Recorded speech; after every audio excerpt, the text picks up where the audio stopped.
أعوذ بالله من الشيطان الرجيم. بسم الله الرحمن الرحيم. كيف يتفوق طالب العلم؟ كيف يمكن طالب العلم أن يصل إلى مرحلة مقبولة عند الله،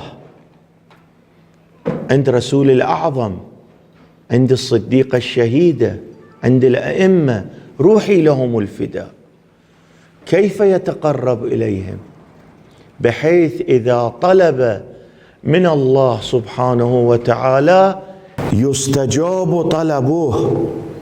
كثير من المراجع، كثير من الفحول من علمائنا وصلوا إلى هذه المرتبة. طبعا هم ما كانوا يطلبون أشياء مادية، كانوا يطلبون أشياء معنوية، والله سبحانه وتعالى أعطاهم.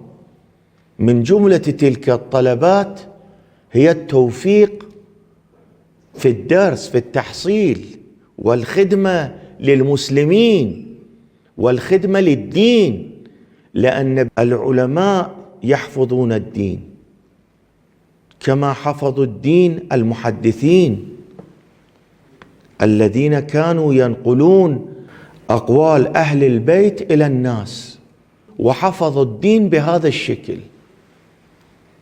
من جملة الأمور التي لا بد طالب العلم يهتم بها هو حسن الخلق.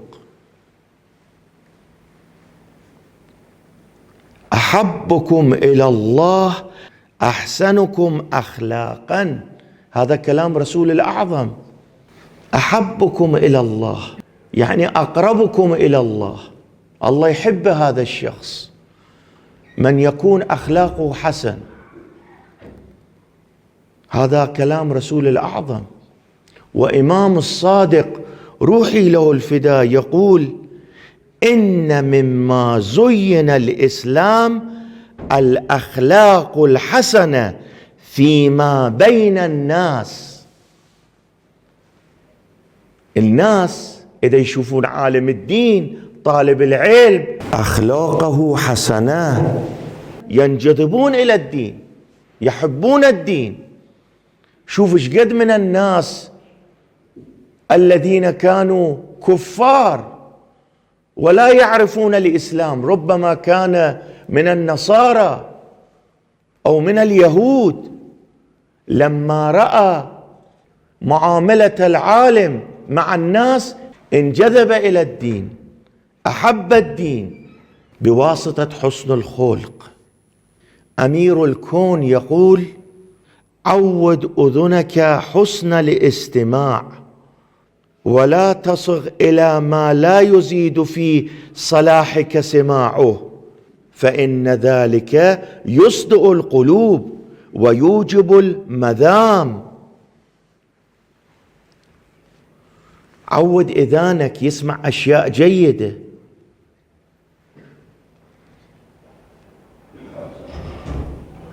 اسمع أشياء الذي فيه صلاح لك، أشياء الذي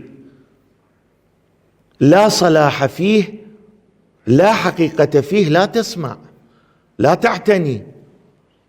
لماذا؟ لأن السماع هذه الأشياء تسبب الإنسان ينحرف. الإمام الصادق روحي له الفداء يقول: ألا أحدثك بمكارم الأخلاق؟ تريد أتكلم وياك حول مكارم الأخلاق؟ الصفح عن الناس، ومواساة الرجل لأخيه في ماله، وذكر الله كثيرا. تريد أن أتكلم معك حول مكارم الأخلاق؟ إذا صار شيء بينك وبين شخص آخر تجاوز عن الناس، ظلموك تجاوز، ساعد أخيك المؤمن المتدين، واذكروا الله كثيرا. ألا أحدثك بمكارم الأخلاق؟ ما تريد؟ أقول لك مكارم الأخلاق شنو؟ طالب العلم إذا صار بينك وبين الناس شيء امضي، لا تصبح هذه المخالفة حقد في وجودك. سامح الناس، الله يسامحك. بالنهاية احنا هم عندنا اشتباه، احنا هم نشتبه. إذا سامحت الناس الله يسامحك. والثاني أخوك المؤمن إذا عنده مشكلة مالية تقدر أخذ بيده. ثالثا اذكروا الله كثيرا. هذا تعليم لطالب العلم أن يصل إلى مرتبة عالية، مرتبة مقبولة.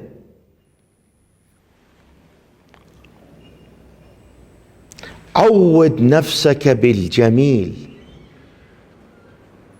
فباعتيادك إياه يعود اللذيذ. أمير المؤمنين يقول عود نفسك لأشياء جيدة. لما الناس يتكلمون وياك اتكلم وياهم برحاب الصدر، خلي يشوفون وجنات المحبة موجودة في وجودك. بالنهاية الناس يردون طالب العلم يخدمهم، لأنهم ما عندهم فرصة يبحثون عن الدين، يبحثون عن الحقيقة، يجي يسأل منك. أنت لازم أن تكون إنسان تتحمل، لابد أن تتحمل الأسئلة، تتحمل معاناة الناس، شبهات الناس، مو تقول ما عندي وقت وكذا، لا. وهذا إمام السجاد روحي له الفداء، شوف شي يقول: قلت لعلي بن الحسين عليه السلام: أخبرني بجميع شرائع الدين. قال عليه السلام: قول الحق، والحوك بالعدل، والوفاء بالعهد. قول الحق، الإنسان لابد أن لسانه يتعود على الحق، ومن جملة ذلك الحق أن تؤدي الأمانة التي على عنقك، وهي أخلاق أهل البيت. أدي الحق أمام الناس. بالنهاية الناس يسألون منك، أدي حقهم بحسن الخلق، بالمحبة، بالمودة.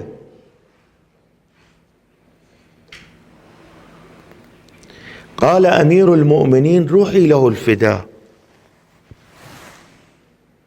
رأس العلم التميز بين الأخلاق وإظهار محمودها وقمع مذمومها.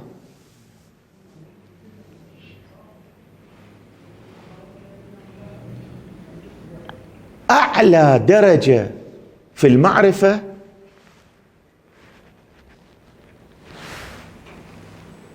أنه الإنسان يبرز بأخلاق جيد حسن، وهذا يسبب هذا الخلق الحسن أن صفات الردية التي تصدر عند عدم حسن الخلق الله يمحيها عنك. هذا كلام أمير الكون علي بن أبي طالب روحي له الفداء. من أحسن خلقه أحبه الأخيار وجانبه الفجار. الإمام الصادق يقول: إنسان الذي أخلاقه حسن الناس يحبونه، يحتضنونه، ويتعرض هذا الشخص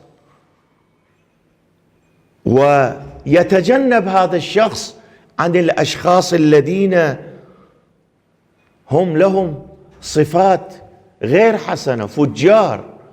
هذا حسن الخلق يسبب أن تبعد نفسك عن الفجار. هذا كلام إمام الصادق روح إله الفداء. من أحسن خلقه أحبه الأخيار وجانبه الفجار. طالب العلم لابد أن يهتم بهذه الخصوصية، بهذه الصفة، إذا يريد أن يصل إلى مرتبة عالية. أخلاقه تكون كأخلاق الأنبياء والأئمة.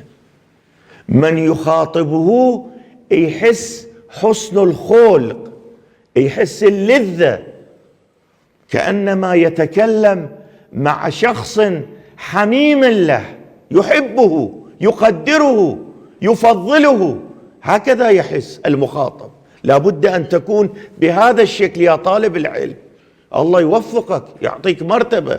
وإلا إذا كانت أخلاقك على كل غير حسنة، الناس لا ينجذبون إليك، لا يتوجهون إليك.